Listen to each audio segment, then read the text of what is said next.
Okay, இப்போது நம்ம ரெகுலராக தொடர்ந்து பேசிக்கிட்டு இருக்கோம். சரி. இதில் என்னென்னா இன்றைக்கி என்ன நடந்திருக்கு அப்படின்னா, அங்கே தாக்குதலுக்கு வந்து இவருக்கு ட்ரம்ப்புக்கு வந்து பெர்மிஷன் கொடுத்துட்டாங்க, அங்கே செனட்லேருந்து எல்லாம் பெர்மிஷன் கொடுத்துருக்காங்க அப்படின்னு ஒரு தகவல் இருக்குது.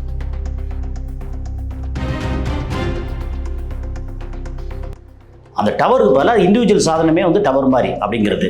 இதை வந்து கடந்த ஜூலை மாதத்துலேருந்து கிட்டத்தட்ட 50,000 யூனிட் வந்து அந்த பார்டரில் ஈரான் பார்டருக்குள்ளே வந்து ஆல்ரெடி கொடுத்துட்டாங்க.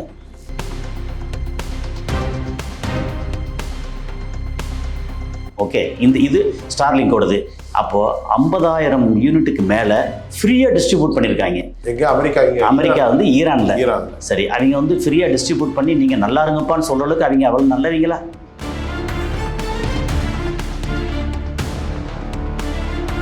இவங்க வந்து என்ன பண்ணாலும் அது மனித உரிமை மீறல் இல்லை.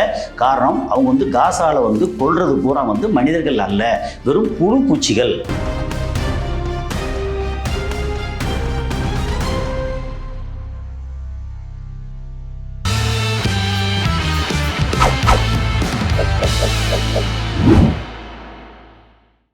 நேயர்கள் அனைவரையும் வரவேற்கிறேன். ஜெம் தொலைக்காட்சியினுடைய சர்வதேச நிகழ்வுகள். இன்றைக்கு மத்திய கிழக்கில் ஈரான் அமெரிக்கா இஸ்ரேல் பதட்டம், சமகால நிகழ்வுகளை நம்முடைய சர்வதேச பாவனை மற்றும் பார்வையாளர் தோழர் கஸ்ஸாலியோடு முகமுகமாக கதைக்க போகிறோம். நிகழ்ச்சிக்காக வந்திருக்கிற சர்வதேச பார்வையாளர், அரசியல் விமர்சகர் திரு கஸ்ஸாலியை வரவேற்கிறேன். சார் வணக்கம் சார். இப்போது நாம் அமர்ந்திருக்கிற நேரத்தில் தாக்குதல் நடந்துடும், தாக்குதல் நடக்க போகிறது. America had prepared and everything, ordered has been issued, இப்படியெல்லாம் கேட்குறோம்.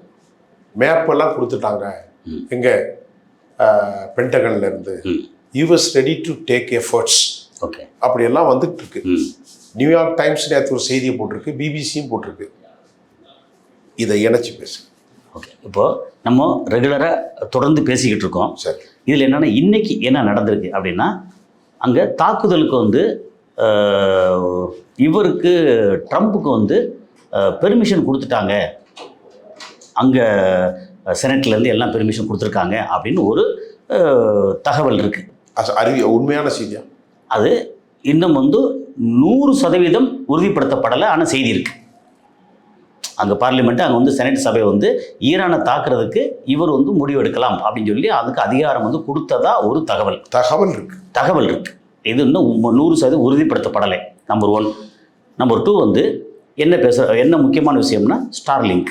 இன்றைக்கி எந்த உலகத்தில் எந்த இடத்துல என்ன பிரச்சனை எது நடந்தாலும் அங்கே லோக்கலில் வந்து இன்டர்நெட்டு, ஃபோன் எதை கட் பண்ணாலும் கட் பண்ணவே முடியாத ஒரு சாதனம் வந்து ஸ்டார்லிங்க்.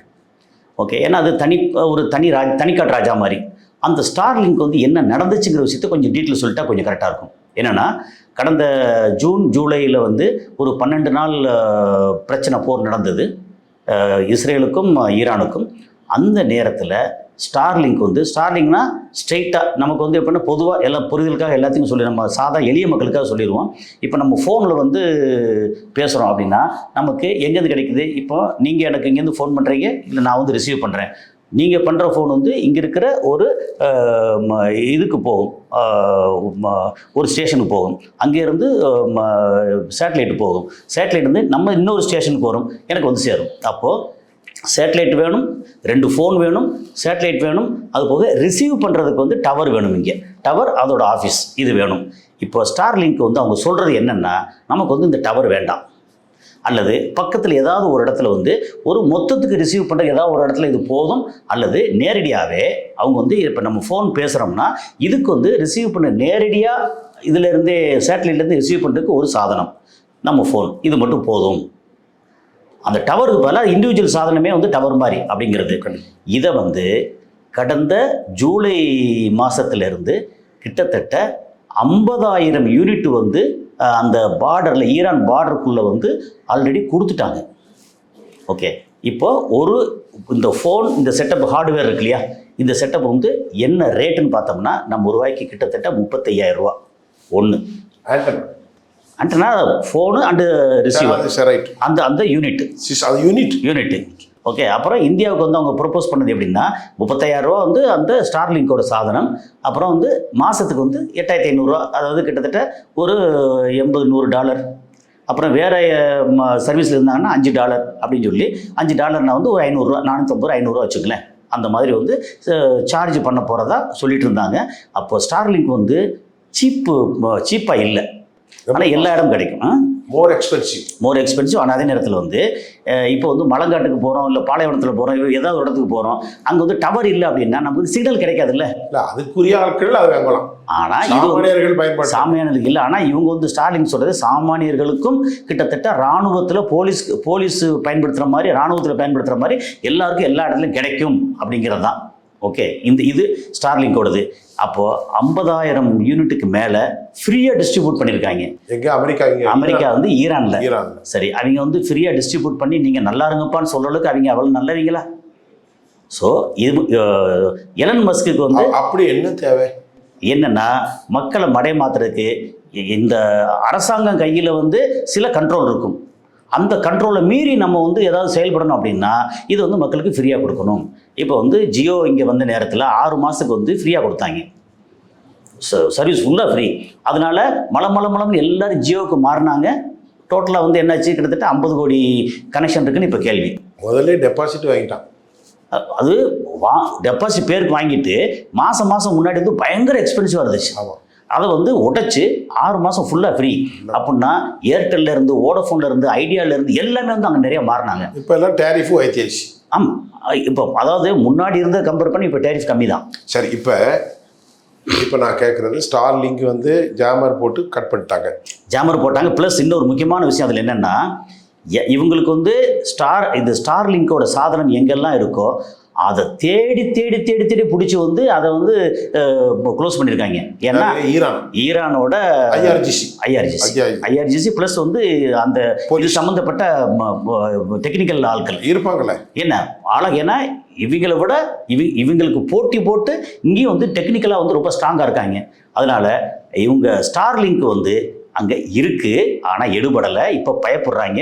என்கிட்ட சாதனம் இருந்தால் கூட அதை தூக்கி வெளியே போட்டுட்டு ஐயோ என்ன தெரியாது அப்படின்ற அளவுக்கு இருக்காங்க. இப்போது ஈரானில் கொடுக்கக்கூடிய தண்டனைகளில் ஜெர்மன், பிரான்ஸ், ஓகே, மொத்த EU நாடுகள்லாம் மனித உரிமை மீறல்ங்கிறாங்க. ஆமாம். இப்போ நான் கேட்குறேன், எந்த பாவமும் செய்யாத பச்சிளம் குழந்தைகளெல்லாம் கொண்டாங்களே 75,000. அவங்க மனிதர்கள் இல்லைல்ல, அவங்க வந்து பூச்சி புழுக்கள். காசாவில் நடந்ததுக்கு இவங்க என்ன அது அவங்கள பொறுத்த மட்டும் வந்து அதாவது வெஸ்டர்ன் கண்ட்ரிஸ், அமெரிக்கா, அப்புறம் அவங்கள சார்ந்த இஸ்ரேலு, இவங்க வந்து என்ன பண்ணாலும் அது மனித உரிமை மீறல் இல்லை. காரணம், அவங்க வந்து காசாவில் வந்து கொல்றது பூரா வந்து மனிதர்கள் அல்ல, வெறும் புழு பூச்சிகள் அப்படின்ற இடத்துல வந்து அவ்வளோ கீழ்த்தரமாக துச்சமாக அவங்க நினைக்கிறாங்க அப்படிங்கிறது தான். என்னென்னா வெஸ்டர்ன் கண்ட்ரிஸோட ஆட்டம் வந்து இப்போ பயங்கர அளவுக்கு வந்து க்ளோஸ் ஆகிக்கிட்டு இருக்கு. என்ன காரணம், முன்னாடி கீழே போயிட்டு இருக்கு, பயங்கர கீழே போயிட்டு இருக்கு. ஏன்னா அங்கே சொந்த வளம் கிடையாது. அந்நிய நாட்டில் போய் டெக்னாலஜியை பயன்படுத்தி, புத்திசாலித்தனம் சொல்லி பயன்படுத்தி அவங்களை அடிமையாக்கி அதை உறிஞ்சிட்டு இருந்தாங்க. இந்தியாவிலேருந்து போயாச்சு, ஏஷியன் கண்ட்ரிலேருந்து போயாச்சு, ஆப்பிரிக்கன் கண்ட்ரிலேருந்து பூரா விரட்ட ஆரம்பிச்சிட்டாங்க. அவங்களுக்கு வந்து சொந்த வீட்டில் சோறு திங்கிறதுக்கே இப்போ கஷ்டம். அந்த அளவுக்கு இப்போ ஃப்ரான்ஸை வந்து இப்போ பர்கினோ ஃபாசோ விரட்டினாங்க. அப்புறம் அக்கம் பக்கத்தில் இருக்கிற இடத்துலேருந்து ஃப்ரெஞ்சு விரட்டிட்டாங்க. அங்கே இருக்கிற மற்ற நெதர்லாந்து இது எல்லாத்தையும் நிறைய விரட்டிட்டாங்க. அப்போது ஓரளவுக்கு மேலே அங்கே வந்து உள்நாட்டில் வந்து மினரல்ஸோ இயற்கை வளம் எதுவுமே பெருசாக கிடையாது, ஓரளவுக்கு பெருசாக கிடையாது. அவன் இங்கே வந்து உறிஞ்சிக்கிட்டு இருந்தாங்க. அப்போ அந்த மாதிரி சூழலில் வந்து அவங்க வந்து இப்படி தான் பார்ப்பாங்க. என்னென்னா இது என்ன, அந்த மண்குடம் பொன்குடம் தான், மாமியார் உடைச்சா மண்குடம் வந்து பொன்குடம் அப்படிங்கிற மாதிரி தான் அவங்க வந்து இங்கே என்ன சொல்கிறான் வந்து நம்ம என்ன சொல்கிறார் இவர் வந்து ட்ரம்ப் என்ன சொல்கிறார் வந்து, நீங்கள் பண்ணுறது வந்து குற்றம், நாங்கள் வந்து எனி டைம் வந்து லாக் அண்ட் லோடட் அப்படின்னு சொல்லியிருக்காருன்னா எதுக்கு நீங்கள் வந்து பண்ணுறது மனித உரிமை மீறல் அப்படின்னு அவர் சொல்கிறத வந்து எக்கோ பண்ணுவாங்க தெரியுமா, ஜால்ரா போடுறது. அது வந்து EU பண்ணுறாங்க, யூரோப்பியன் யூனியன் பண்ணுறாங்க. அவங்களுக்கு என்னென்னா அவன் முதலாளி பெரிய ஆள் அண்ணன் சொல்கிறத தம்பிகள் பூரா அப்படியே வழிமொழிவாங்க அப்படின்னு அவங்க அப்படித்தான் இருப்பாங்க. அதில் வந்து ஆச்சரியம் இல்லை. ஒருவேளை அவங்க வந்து அமெரிக்காவுக்கு எதிராக குரல் கொடுத்தா மட்டும்தான் ஆச்சரியம். அது எங்கே குரல் கொடுக்குறாங்க தெரியுமா, கிரீன்லாண்டில் வந்து விஷயத்தில் அமெரிக்காவுக்கு எதிராக குரல் கொடுக்குறாங்க. அவநாடு டென்மார்க். ஏன்னா தனக்கு வந்து வச்சா வலிக்குது, அடுத்தவனுக்கு வச்சா வேடிக்கையாக இருக்குது அப்படிங்கிறதான். இந்த மாதிரி ஒரு சூழலில் வந்து இது வந்து யூரோப் யூனியனுடைய நிலை. யூரோப்பியன் நிலை வந்து ரொம்ப தெளிவு. நீங்கள் வந்து காசால அடிங்க, 2 லட்சம் பேரை கொல்லுங்க, அதெல்லாம் பிரச்சனை இல்லை. அதை பற்றி பேசல, அது வந்து பிரச்சனை இல்லை. அதை பற்றி நேற்று எனக்கு வந்திருக்கக்கூடிய இன்டர்நேஷனல் தகவலில் பெண்டகனுடைய ஆர்டரை போட்டிருக்காங்க. இருந்தாலும் துருக்கியும் கத்தரும் கடும் கண்டனம் தெரிவிச்சிருக்காங்க. அடுத்த இது அதுதான். நீங்கள் இதெல்லாம் இணைச்சி உங்கள்கிட்ட ஒரே கேள்வி கட்டுறேன். அங்குள்ள போராளி குழுக்கள் எல்லாம் கலவரக்காரர்கள் கட்டுப்படுத்தப்பட்டார்களா? ஆமாம். மத்திய கிழக்கில் 40,000 பேர் காலி செய்து விடுவோம். யார் சொல்லியிருக்கா? ஈரானுடைய டிஃபென்ஸ் மினிஸ்டர், ஈரானுடைய சபாநாயகர் முகமது கலிபா உலகம் முழுவதும் தாக்குதலை நடத்தும். இப்ப துருக்கி கை வைக்காதங்கிறான், கத்தர் கை வைக்காத. கத்தர் வந்து ஸ்ட்ராங் கண்டெம்னேஷன் கொடுத்துருக்காங்க. இப்ப இதையெல்லாம் மீறி அமெரிக்கா அமெரிக்கா வந்து கண்டிப்பாக தாக்க மாட்டாங்க. என்ன பிரச்சனைனா, இப்போ கத்தாருக்கு என்ன ஒரு இஷ்யூ அப்படின்னா, மிகப்பெரிய பேஸ் வந்து அங்கே தான் இருக்குது. சரி, நான் வந்து அமெரிக்கா பேஸ் அடிக்க போகிறேன்னு சொல்லிட்டு மக்கள் வாழ்கிற இடத்துல போட்டு விட்டாங்கன்னா, அங்கே இருக்கிறது கொஞ்சம் போல மக்கள், சொந்த மக்கள். அப்போது அவனுக்கு வந்து பயம். இப்போ என்ன சொல்லியிருப்பாங்க, உள்ளுக்குள்ளே என்ன பேசியிருப்பாங்க, அந்த அரபிக்கில் அவங்க லாங்குவேஜில் பேசுவாங்கல்ல, பேசுனா டேய் நீ வந்து உன் இடத்த கொடுத்துட்டு என்ன அடிக்க வைக்கிற, அடித்தா நான் கத்தார் எல்லாம் பண்ணிடுவேன், நான் வந்து அமெரிக்கா பேஸ் அடிக்க போகிறேன். அமெரிக்க பேச ஒரு குறிப்பிட்ட அளவு தானே, சின்ன அளவு தானே. ஆமாம், ஏன்னா ஒரு லெவலுக்கு மேலே போகும்போது என்ன வேணா நடக்கும், அடிப்போம். நான் வந்து போகிற போக்கில் வந்து தெரியாமல் அடிச்சேன் அப்படின்னு சொல்லிட்டு வந்து இருக்கிற மக்கள் வந்து 1 லட்சம் பேர் செத்து போனான்னு வச்சுக்கோங்க. கத்தார் மக்கள் என்ன நடக்கும், அரசாட்சி போயிடும், மன்னராட்சி போயிடும் அப்படின்ற அந்த பயம். அதனால் அவன் என்ன பண்ணுறான் வந்து, நீங்கள் வந்து இங்கே மிலிட்ரி இதை ஃபோர்ஸ் இங்கே கொண்டு வரக்கூடாது அப்படின்னு எதிர்ப்பு தெரிவிக்கிறாங்க. எக்ஸ்டர்னல் அஃபேர்ஸ் மினிஸ்டர் ஓப்பனாக டிஸ்க்ளோஸ் பண்ணுறாங்க. அதே மாதிரி அவர் எரடோகன் சொல்லிட்டு எரடோகனை நம்ப முடியாது. பிரச்சனை என்னன்னா, நம்ப முடியாது. இந்த பக்கம் ஒன்று முன்னாடி காச விவகாரத்தில் டெய்லி காலை எழுந்துச்சுன்னா பல்லு விளக்குறதுக்கு முன்னாடியே வந்து நெத்தன்யாகு ஒன்றை நான் எச்சரிக்கிறேன், இது பண்ணக்கூடாது, இப்படிலாம் செய்யக்கூடாது அப்படின்னு சொல்லிட்டு ஆயுதங்களையும் உணவுப் பொருளையும் மருந்து பொருட்கள் அத்தனை வந்து எலக்ட்ரானிக் ஐட்டம் பூரா வந்து எரடோகன் தான் வந்து இஸ்ரேலுக்கு சப்ளை பண்ணது. அது சந்தேகமே இல்லை. ஆமா, எரடோகன் சவுதி அரேபியால இருந்து தரவழியாக வந்தது. சவுதி அரேபியா, யுனைடெட் அரபு எமிரேட்ஸ், சவுதி அரேபியா வந்து அவங்க இடத்த வந்து அலோவ் பண்ணாங்க. காரணம் என்னன்னா, அமெரிக்காவோட வற்புறுத்தல். அவங்க வந்து எப்படின்னா, அமெரிக்காவுக்கு அடிமைன்னு சொல்ல விட அமெரிக்காவுக்கு ஒரு வழி இல்லை, அமெரிக்காவுக்கு சம்மதித்து ஆகணும். அவங்க வந்து இடத்த கொடு, ரோடை கொடு அப்படின்னா யுஏஇ வந்து ஏற்கனவே ஆபிரகாம் அக்கார்டில் சைன் பண்ணியிருக்காங்க. அவங்க சொன்னால் இஸ்ரேல் கிட்டத்தட்ட ஏற்கனவே ஒரு இதில் சொல்லியிருக்கேன் நான், அது தவறான வார்த்தை இல்லை. அதாவது இஸ்லாம் பேர் தாங்கி யூதர்கள் அவங்க யுஏஇக்காரங்க அப்படின்னா அவங்க வந்து இஸ்ரேலுக்கு வந்து உதவி பண்ணுறாங்க. ஏன்னா அவங்களுக்கு தேவை வந்து பணம். யுஏஇ முழுமையாக இவ்வளவு இணைஞ்சு போன காரணம் என்ன சார்? அது அவங்க வழி வழியாக, அதாவது பணம். கொஞ்சம் கூட யூ இறக்கம் இல்லையா? பணம் இல்லை, யூ இறக்கம் வந்து இருக்கலாம். ஆனால் அவங்களுக்கு தேவை வந்து ஒரு பக்கம் பணம், இன்னொரு பக்கம் நெருக்கடி, ரெண்டையும் சேர்த்து வச்சாச்சுன்னா எனக்கு வந்து இவன் எக்கெடுக்கிட்டாலும் பரவாயில்ல. இப்போ இஸ்ரேலில் இங்கே வந்து பாலஸ்தீன் எக்கெடுக்கிட்டாலும் பரவாயில்ல. நாளைக்கு வந்து பாலஸ்தீன் கை வாங்கி இஸ்ரேல் வந்து கீழே இறங்குனாங்கன்னா பாலஸ்தீன் வந்து ஜிந்தாபாத் சூப்பர் அப்படின்னு பாலஸ்தீனுக்கு கை கொடுப்பாங்க. அவங்க வந்து எப்படின்னா, யார் பெரிய ஆளோ அவங்களுக்கு வந்து அவங்ககிட்ட கை கொடுக்கறதுக்கு தயாராக இருக்காங்க. ஏன்னா அவங்க வந்து வியாபாரிகள். அவ்வளோதான் அவங்க நிலைமை. சரி, இப்போ தற்போது அங்குள்ள ரயட்டர்ஸ் எப்படி இருக்காங்க, கலவரம் எப்படி? இப்போ ரயட்டர்ஸ் வந்து பெருமளவு ஒடுக்கப்பட்டார்கள், பெருமளவு. ஆனால் இன்னும் வந்து போராட்டம் நடக்குது. அந்த போராட்டத்தில் 2 வகையான போராட்டம் இருக்குது. என்னென்னா, ஒன்று வந்து அமைதியான வழியில் வந்து ஊர்வலம், ப்ரொட்டஸ்ட் இல்லை, வெறும் ஊர்வலம், பேரணி ரேலி. ஓகே, அது எதுக்குன்னா கமேனியை ஆதரிச்சு, கமேனி தான் வேணும் எங்களுக்கு அப்படின்னு. அப்புறம் இவர் வந்து ரேசா பஹ்லவி இந்த பக்கம் வரக்கூடாது, 40 வருஷமா 45 வருஷமாக வந்து அவர் அங்கே அமெரிக்காவில் உட்காந்துட்டு அவர் எங்களை வந்து ஆட்சி பண்ணுறதா, அப்போ அமெரிக்காவோட கைக்கூலியாக இருக்கிறவங்கள நாங்கள் வந்து விரும்பலை அப்படின்னு சொல்லி ஒரு லேடியெல்லாம் பேசுகிற அந்த காணொலி பார்த்தீங்கன்னா பயங்கரமாக பேசிட்டு இருக்காங்க. அந்த மாதிரி. ஸோ ஒரு பக்கம் பேரணி, அது வந்து இருக்கிற லட்சக்கணக்கான பேர். பேரணின்னா சும்மா வந்து 5000 பேர், 10,000 பேர், 1000 பேர் அப்படி இல்லை, லட்சக்கணக்கான பேர் பேரணி. அப்போ இருக்கிற ஆட்சிக்கு நாங்கள் ஆதரவு கொடுக்குறோம் ஒரு பக்கம் பேரணி. இன்னொரு பக்கம் இன்னும் விலைவாசி வந்து இன்னும் கட்டுப்படத்தில். ரொம்ப முக்கியமாக வந்து ஈரான் வந்து அங்கே தண்ணி பிரச்சனை நிறையா இருக்குது, ஏராளமான தண்ணி பிரச்சனை. அப்போது வாழ்வாதாரத்துக்கே விவசாயம் பொய்த்து போகுது. அப்புறம் வெளிநாட்டிலேருந்து வரக்கூடிய ஜாமானுக்கு வந்து பயங்கரமான இம்போர்ட் டியூட்டி. இது இப்போ நேரத்து 25% எக்ஸ்ட்ரா போட்டுச்சு. ஆமாம், அதாவது இவங்களுக்கு மட்டும் இல்லை, இந்தியாவிலேருந்து பாஸ்மதி ரைஸ் எங்கே, அதாவது இங்கே டீல் எந்த நாடெல்லாம் ஈரானோட டீல் பண்ணுதோ அந்த நாட்டுக்கு எக்ஸ்ட்ரா 25% டேரிஃப் சொல்லி அமெரிக்கா சொல்கிறாங்க. ஆனால் என்னன்னா அமெரிக்கா பிஸ்னஸ் பண்ணால் அங்கே 25 போடும் எல்லாம் சொல்கிறாங்க. அப்படி பண்ணிட்டே இருந்து கடைசியில் வந்து தனிமைப்பட்டு போய் அவன் வந்து பட்டினியில் சாக போகிறான்னு அர்த்தம் அமெரிக்கா. அப்படிதான் வரும். ஆமாம், எல்லாத்தையும் அதாவது எப்படின்னா கத்தி சுற்றுறது இருக்குல்ல, உனக்கு பின்னாடி ஒரு கூட்டத்தை வச்சுட்டு நீங்கள் கத்தி சுற்று, நாளைக்கு ஏதாவதுன்னா பின்னாடி வந்து இப்போ காப்பாற்றுவாங்க. அதாவது என்ன சொல்கிறான்னா ஒரு சின்ன ஒரு கதையாக சொல்லுவாங்க. ஈரான் மக்கள் மேலே ப்ரொட்டஸ்டர் மேலே அவ்வளோ ஒரு கரிசனம் உள்ள ஒரு ட்ரம்ப். எப்படி தெரியுமா, ஒருத்தன் வந்து பக்கத்து வீட்டில் வந்து ஒருத்தன் பொண்டாட்டிட்டு திட்டிக்கிட்டு இருப்பான். திட்டின உடனே இவன் இறங்கி வந்து, டேய் நீ வந்து என்னடா வந்து பொண்டாட்டியை வந்து இப்படிலாம் திட்டலாமா, அடிக்கலாமா, இதெல்லாம் என்ன அர்த்தம், இப்படி அப்படின்னு சொல்லி பயங்கரமாக பேசுவான். பேசுனா இந்த பக்கத்து வீட்டில் வந்து கேட்குறான் இல்லையா, அவன் யாருன்னா பொண்டாட்டியை கொலை பண்ணுவேன். கிட்டத்தட்ட அமெரிக்காவோட நிலைமை அதுதான். அவன் என்னன்னா இங்கே வந்து வெனிசுலாவில் 40,000 பேரை கொல்லுவான், இதை இப்போ ராக்கெட்டை வச்சு ஹெவியை கொல்லுவான்.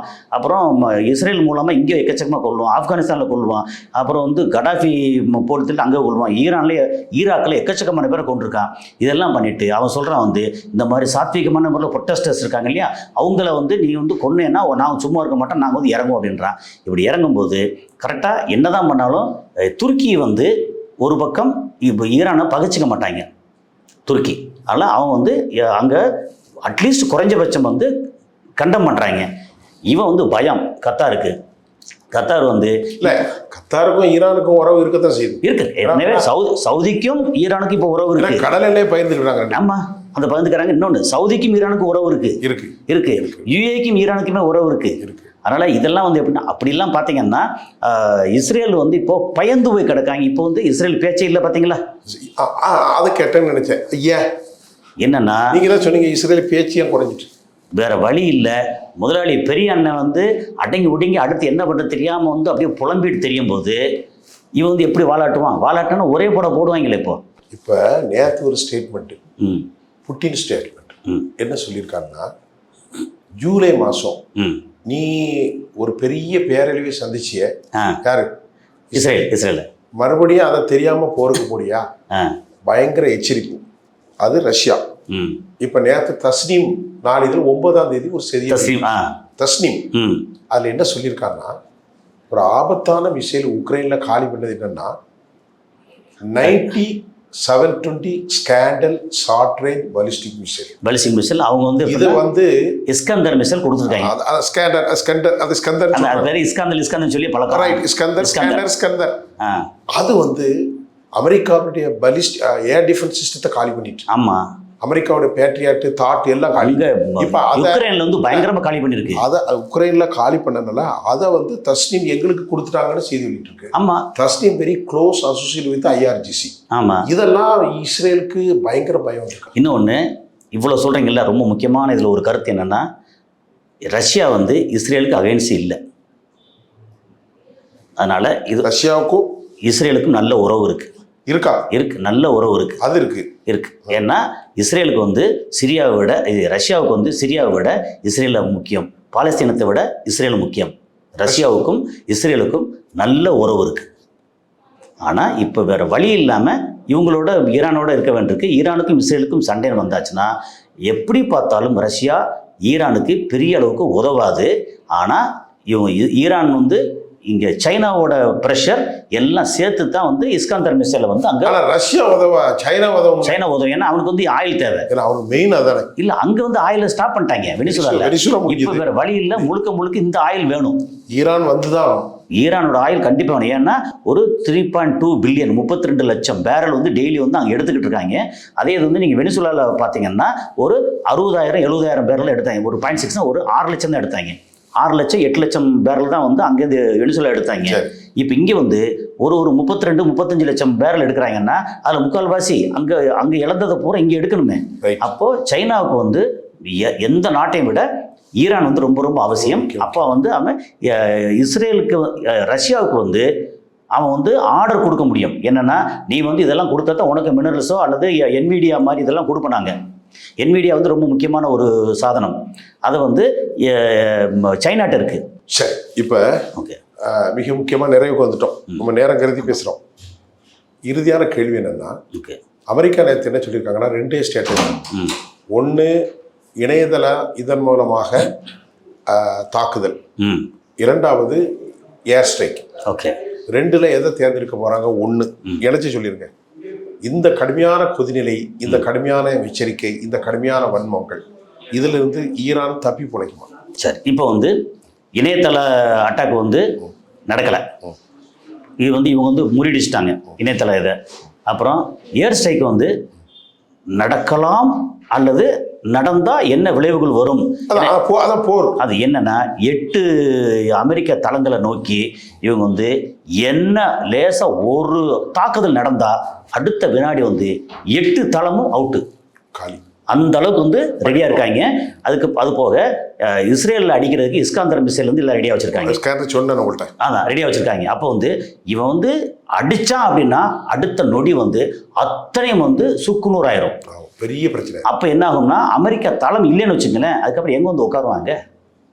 அமெரிக்காவோட கை வந்து உடைஞ்சிரும். அப்படிங்கிறனால பயமுறுத்துவனை ஒழிய ஏர் ஸ்ட்ரைக் வந்து அவசரமாக பண்ண மாட்டான். ஆனால் அமெரிக்காவோட தந்திரம் என்ன செய்வாங்க தெரியுமா? இப்போ பண்ண போகிறோம் சொல்லிட்டே வந்து சரி பண்ணலப்பா அப்படின்னு கொஞ்சம் ஆசுவாசமாக அப்படி மூச்சு விடும்போது அப்போ அடிப்பாங்க. ஆட்சி மாற்றத்திற்கு வழி இருக்கா? வழி இல்லை. கோமெனியுடைய ஆட்சி தான் தொடரும். இவரோட ஆட்சி தொடரும். அல்லது கமெனி இல்லைன்னா அவர் வந்து அவர் சம்மந்தப்பட்ட வேற யாரும் வச்சு பண்ணுவாங்க ஒழிய அவர் வந்து ரேசா பகலவி இங்கே வந்து ஆட்சி பண்ண முடியாது. அவருக்கு எதிர்ப்பு ரொம்ப அதிகமாக இருக்கு. இங்கே ஈரானுக்குள்ள எதிர்ப்பு ரொம்ப அதிகமாக இருக்கு. ரேசா பகலவிக்கு வந்து எதிர்ப்பு. ஏன்னா அவர் வேண்டாம், அவர் இறுதி அமெரிக்காவே நம்பலங்கிறாங்க. நம்மள அதனால கேப்பபிள் இல்லை. 40 வருஷம் 45 வருஷமா வந்து அங்கேயே உட்காந்துருக்கும் கேப்பபிள் இல்லை. அது என்னன்னா ட்ரம்ப் வந்து சந்திக்கிறதுக்கு டைம் கேட்டார், வந்து போயா வெயிட் பண்ணி அப்படின்ட்டார். ட்ரம்ப் கொடுக்கல வெறியா வெயிட் பண்ண சொல்லு அப்படின்னு வெயிட் பண்ண சொல்லிட்டாங்க. ஆனால் அவர் நம்பிக்கையில். ஆனால் அவர் வந்து வருவார் என்னன்னு தெரியாது. ஆனால் ஆட்சி மாற்றம் எப்படி வந்தால் கூட, ஒருவேளை வந்தால் கூட அமெரிக்காவுக்கு ஆதரவான ஆட்சி வராதாங்க. ரைட், ரொம்ப சிறப்பாக பேசணும். இன்னும் பேசலாம். நம்ம ஒரு குறிப்பிட்ட நேரத்தில் பேசணும். கண்டிப்பாக நம்ம அடுத்த ஈரானுடைய நிலைமை என்னங்கிறத அப்டேட் பேசணும். நன்றி சார். நன்றி.